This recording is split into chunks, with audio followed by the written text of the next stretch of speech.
இந்த நாளிலும் கர்த்தர் உங்களோடு கூட பேசுவதை கொடுத்த வசனம் இறைமையா 32ஆம் அதிகாரம் 27வது வசனம். இதோ நான் மாம்சமான யாவருக்கும் தேவனாகிய கர்த்தர், என்னால் செய்யக்கூடாத அதிசயமான காரியம் ஒன்று உண்டோ என்று சொல்லி இந்த வசனம் சொல்லுகிறது. இன்றைக்கு கேட்டுக்கொண்டு இருக்கிற குடும்பத்தின் பிள்ளைகளாகி உங்கள் ஒவ்வொருவரோடு கூட கர்த்தர் பேசுகின்றார். பிரியமானவர்களே, நமக்காக கல்வாரியில எல்லாவற்றையும் செய்து கொடுத்து கடைசி சொட்டு இரத்தத்தையும் கூட சிந்தி கொடுத்தவராய், கல்வாரியிலே ஜெயம் பெற்றவராக, உயிர்த்தெழுந்த வல்லமையுள்ள தேவனாக, நம்முடைய வாழ்க்கையில எல்லா நன்மைகளையும் எல்லா ஆசீர்வாதங்களையும் தருவதற்காக நம் தேவனாகிய கர்த்தர் இன்றைக்கு ஜீவனுள்ள தேவனாக இருக்கின்றார். பிரியமானவர்களே, அவர் மாம்சமான யாவருக்கும் அற்புதங்களின் தேவனாக இருக்கின்றார். அவராலே செய்யக்கூடாத காரியம் எதுவும் இல்லை. பிரியமானவர்களே, நாம் விசுவாசிக்கும் போது விசுவாசிக்கிறவனுக்கோ எல்லாம் கூடும் என்று சொல்லி வசனம் சொல்கிறது அல்லவா?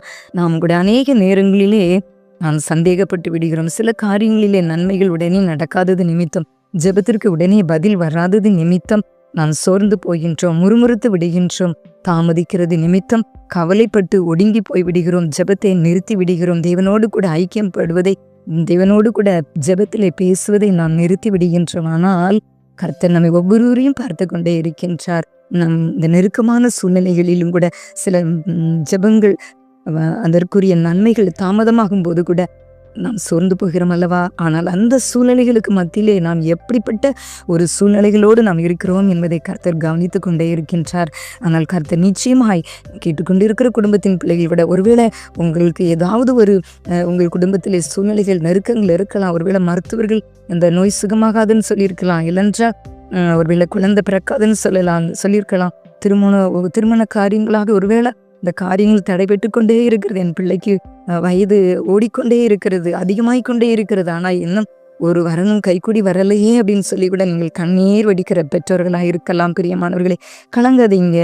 உங்களுக்கு ஏற்ற வேளையில கர்த்தர் நேர்த்தியாக உங்களுடைய பிள்ளைகளுக்கு நன்மையான காரியங்களை செய்து தருவார். குழந்தை பாக்கியத்தை தருவார், திருமணங்களை நடத்தி தருவார். ஒருவேளை சில காரியங்களிலே ஒருவேளை சொத்து விஷயமாக கூட இங்கே கோர்ட்டு கேஸ் இப்படி கூட நீங்கள் அலைந்து கொண்டிருக்கலாம். இதிலெல்லாம் ஒரு தீர்வு வராதா?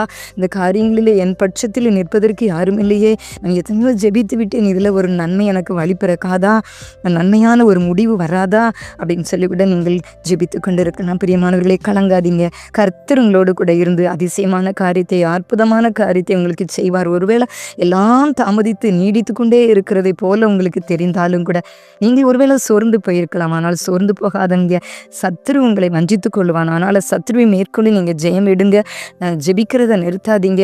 ஆனால் தாமதமானாலும் கர்த்தர் நேர்த்தியாக உங்கள் வாழ்க்கையில என்னென்ன நன்மைகளை, எப்படியெல்லாம் உங்களுடைய பிள்ளைகளுடைய வாழ்க்கையில, வேலை காரியத்திலே, ஆனால் எந்தெந்த காரியங்களுக்காக நீங்கள் ஜெபித்து கண்ணீரோடு இருக்கிறீங்களோ, பாரத்தோடு இருக்கிறீங்களோ, அவைகளை எல்லாம் உலகத்தின் மனிதர்கள் பார்க்காமல் இருக்கலாம். வானத்தையும் பூமியையும் உண்டாக்கின தேவனாகிய கர்த்தர் கடைசி சொட்டு இரத்தத்தையும் கல்வாரியிலே சிந்தி நம்மை மீட்டெடுத்த தகப்பன், ரட்சிப்பை கொடுத்த தேவன் மாத்திரம் அல்ல, உலகத்திலே வாழ்வதற்குரிய எல்லா நன்மைகளையும் ஆசீர்வாதங்களையும், குடும்பத்திலே சமாதானமாய் வாழவும், பிள்ளைகள் ஒளிவமர கன்றுகளாய் நம்முடைய பந்தி சுற்றிலும் இருப்பதற்காகவும், ஊழியத்தை தாங்கவும் கொடுக்கவும், நம் ஆசீர்வாதமாக இருக்கவும், மற்றவர்களுக்கு ஆசீர்வாதமாக இருக்கவும், ஊழியத்தை தாங்கவும் அப்படியாக நம்மை ஆசீர்வதிப்பார்.